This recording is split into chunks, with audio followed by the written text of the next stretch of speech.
మిత్రులారా, నేను గడిచిన 2 గంటల నుంచి అబ్జర్వ్ చేస్తున్నా. ఈ పిల్లగాడు ఇక్కడే కూర్చున్నాడు. ఈయన కథ ఏందో చూద్దాం. ఏ బాబు, ఏంది ఇడ కూర్చున్నావు? మాట్లాడరాదు అయ్యా, నీ సొమ్మేం పోతుంది. ఏంది ఇడ కూర్చున్నావు చెప్పు. చచ్చిపోదామని వచ్చిన తాత. ఏ పైసలు లేవా నీకు? నేను బాగా రిచ్. బాగా రిచ్ అంటాడు మళ్ళా. అసుంటా జరుగు, నేను కూర్చుంటా. అబ్బా అబ్బా అబ్బా అబ్బా అబ్బా అబ్బా అబ్బా అబ్బా. సరే, బాగా రిచ్చు. నానేటోళ్ళు ఎవరు లేరా నీకు? నా పెద్ద కుటుంబమే ఉంది తాత. పెద్ద కుటుంబం, బాగా రిచ్చు, అయినా ఎందుకు చచ్చిపోదాం అనుకుంటున్నావు? మనశ్శాంతి కోసం. మనశ్శాంతి లేదు. నానేవారు నాకెవరూ లేరు. 10 పైసల ఆస్తి నా పేరు మీద లేదు.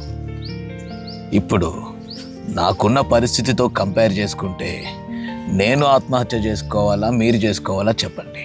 మీరే చేసుకోవాలి తాత. ఎందుకు చేసుకోలేదు మీరు ఆత్మహత్య? ఎందుకు అనంటే, నీ దగ్గర లేనిది నా దగ్గర ఉంది, మనశ్శాంతి. నీకు మనశ్శాంతి లేకపోవడానికి గల కారణం ఏందో తెలుసా? అంతా నాదే. నా బంధువులు నా వాళ్ళు, నా ఆస్తిపాస్తులు నావే అనే భ్రమలో నువ్వు ఉన్నావు. అదేది నీది కాదు. నీది కానిది నీకు కాకుండా పోతుందేమో అన్న భయంలో మనశ్శాంతి కరువై చచ్చిపోవాలనుకుంటున్నావు.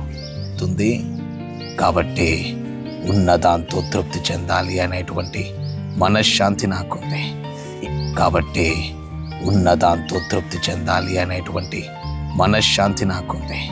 ఈ మనశ్శాంతి కరువై సమాజంలో భూమి మీద గీతలు గీసుకొని ఇది నీ స్థలం, అది నా స్థలం అని కొట్టుకుంటున్నారు.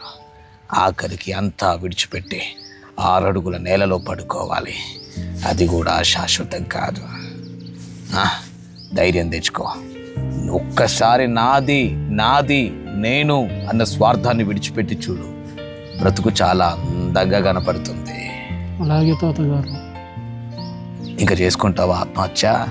లేదు తాతగారు. శబాష్ శబాష్.